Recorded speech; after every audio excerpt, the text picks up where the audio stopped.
ডিজেলের যে দাম বাড়ে গেছে সে বৃদ্ধির কারণে আজকে আমরা ইউনিয়নের পক্ষ থেকে একটা নির্ধারিত রেট করলাম।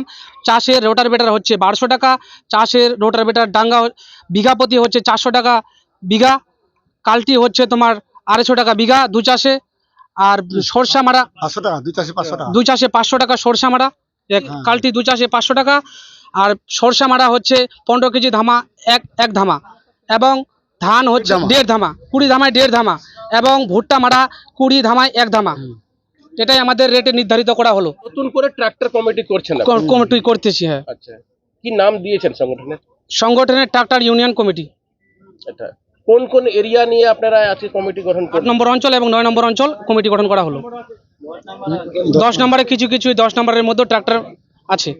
ভাবনা করে উত্তর দিনাজপুর জেলার কালিয়াগঞ্জের 9 নম্বর বরুণা গ্রাম পঞ্চায়েতের গোয়ালগাঁও ফুটবল ময়দানে একত্রিত হয়ে ট্রাক্টর ইউনিয়ন বলে একটি সংগঠন তৈরি করে এবং সবাই সিদ্ধান্ত নিয়ে নতুন করে রেট নির্ধারণ করেছেন। নিলেন আপনারা? আমরা সিদ্ধান্ত নিলাম সবাই মিলে আমরা ইউনিয়ন করব। আর ইউনিয়ন করার পর থেকে আমাদের একটা সিস্টেম হচ্ছে, সিস্টেম অনুযায়ী সবাই মিলে একসঙ্গে চলবো। কিসের ইউনিয়ন করলেন আপনারা? আমাদের ট্রাক্টর ইউনিয়ন। কেন প্রয়োজন হলো? কেন প্রয়োজন হলো? আমাদের সঙ্গে আমাদেরই মিল নেই, রেটের ব্যাপারে আমাদের সমস্যা হতো, যে কোনো ব্যাপারে সমস্যা হতো। দেখাচ্ছে কেউ মারছে, কেউ রেট 900 করছে, কেউ 1000ও করছে, এটা নিয়ে সমস্যা হতো। ওটা আমরা সবাই মিলে বসে একটা সিদ্ধান্ত করছি, একটা রেট ধার্য করা হলো। গাড়িগুলো তো রোডে চলে না, আমাদের মাঠে ঘাটে চলে, চাষাবাদ করি। আমাদের যদি ওখানে গাড়িটা তেল বন্ধ হয়ে যায়, কোনো কারণে যদি তেল শেষ হয়ে যায়, তো কি ট্রাক্টরটাকে উঠাই তো আমরা পাম্পে নিয়ে যাওয়া আমাদের কাছে সম্ভব না। আমাদেরকে তো ড্রামেই তেল আনতে হবে। তো এই ড্রামের যে তেল দেওয়া বন্ধ করেছে, এই সমস্যাটা নিয়ে আমি সরকারের কাছে একটা বিশেষ অনুরোধ করছি এই সমস্যার সমাধানের জন্য।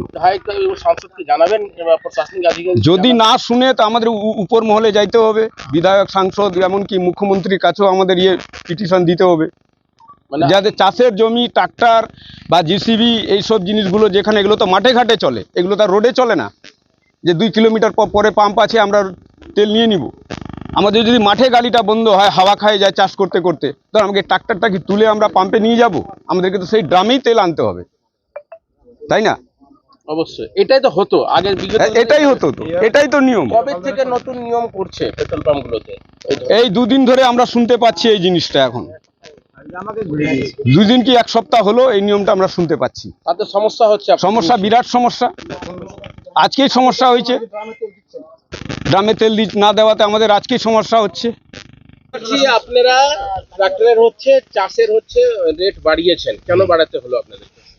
আমাদের চাষের রেট বাড়ানোর কারণ হলো যে যন্ত্রাংশের মূল্যবৃদ্ধি অনেক বেড়ে গেছে, ডিজেলের দাম বাড়তি হয়েছে। এই কারণে আমাদের এই কমিটি গঠন করা, যে এইভাবে তো আমরা চলতে পারবো না।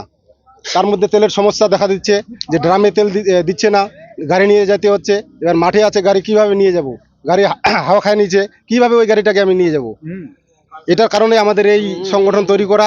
আমরা এখন উপর মহলে জানাবো এই ব্যাপার নিয়ে, আমাদের যেন এই ব্যাপার নিয়ে যেন পুলিশ প্রশাসন যেন উপকৃত করে। আপনার নাম? আমার নাম ফটিক রায়। আপনাদের হচ্ছে, আমাদের তেলের সমস্যা হচ্ছে, গাড়ি নিয়ে তেল আনতে যেতে হচ্ছে, গাড়ি ছাড়া ড্রামে তেল দিচ্ছে না, এটা আমাদের বড় সমস্যা। কি চাইছেন আপনারা?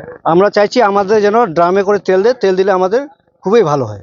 এখন তো সরকারিভাবে নিষিদ্ধ করা হয়েছে যে ড্রামে হচ্ছে বা বোতলের তেল দেওয়া যাবে না, তো কেন আপনারা ড্রামে তেল নেবেন? আমার বাড়ি দেখা যাচ্ছে দূরত্ব পাম্প থেকে 7 কিলোমিটার দূরে, সেখানে আমার গাড়ি ধরেন হাওয়া খায় নিচ্ছে, তাহলে আমি গাড়িটা কি করে ওখান থেকে পাম্পে নিয়ে যাব? তাহলে তো আমাদের সমস্যা হচ্ছে। এই ব্যাপারটা বলেও যদি তেল না দেয়, তাহলে আমরা কি করব তখন? বিশেষ কারণ ছিল আমাদের তেলের বিষয়টা নিয়ে। আমাদের যখন মাঠে সিজন চলে, আমরা তো 1টা 2টা জমি নিয়ে চাষ করতে নামি না। এই সময়ে মোটামুটি মিনিমাম 50 থেকে 60টা কৃষকের জমি আমাদেরকে চাষ করতে হয়। সেই চাষ করতে গিয়ে আমাদের যদি এখানে তেলের সংকট হয় বা তেলের সংকট হয়ে যাচ্ছে, সেই পরিস্থিতিতে আমরা ট্রাক্টর নিয়ে পেট্রোল পাম্পে যেতে পারছি না। তা আমাদের দাবি, একটাই দাবি, যে আমাদের আগের মতো ড্রামে তেল দেওয়া হোক। এটাই আমাদের প্রশাসনের কাছে বা সরকারের কাছে এটাই আবেদন। আরও যদি কেউ আমাদের কমিটিতে পার্টিসিপেট করতে চান, অবশ্যই আসবেন, এটাই আমার কাছে অনুগ্রহ থাকবে। আপনার নাম? আমার নাম বিশ্বজিৎ রায়। আমার বাড়ি পূর্ব গোয়ালগা কাটাবাড়ি। যদি কেউ আপনাদের সংগঠনে যোগদান করতে যায় তাহলে যোগাযোগটা কিভাবে করবে, কার নাম্বারে যোগাযোগ করবে? বর্তমানে আমি উদ্যোগিতায় আছি। আমার নাম্বার হচ্ছে 8637817774। আমার সঙ্গে যোগাযোগ করলে পার্টিসিপেটে যোগাযোগ করে দিব। আগে আমরা কাজ করতাম অনেক রেট নিয়ে। কেউ কাজ করতাম লটার বেটার 1000 টাকা, কেউ করতাম 1200 টাকা, কেউ করতাম 900 টাকা। আমাদের ইউনিয়নের কমিটি থেকে যেটা নির্ধারিত হলো, যে পার্টিসিপেট থাকলো, যে এখন সবাই মিলে 1200 টাকা করে ঘন্টা থাকলো, সেটাই সব থেকে বড় লাভ। এবং আগে আমরা ধান মারতাম 20-এ 1 কাঠি, এখন 20-এ আমাদের হলো 1.5 কাঠি। সেই বিষয়ে আমাদের কিছু প্রত্যেকটা ট্রাক্টর ইউনিয়ন কমিটি সবাই ফায়দা থাকলো। এবং অন্য জিনিসের যেমন ধান, গম, সরিষা যেগুলো রেট বৃদ্ধি করা হলো, সবটাই অবশ্যই ফায়দা থাকবে। এবং আমাদের বার্ষিক পার্টিসিপেটের জন্য 500। আমাদের ইউনিয়ন কমিটি থেকে যারা সদস্য থাকবেন, বকেয়া টাকা যদি বেশি করে বাকি থাকে, অবশ্যই আমাদের ইউনিয়ন কমিটিকে জানালে আমরা সেই টাকা তুলে দেওয়ার ব্যবস্থা করব।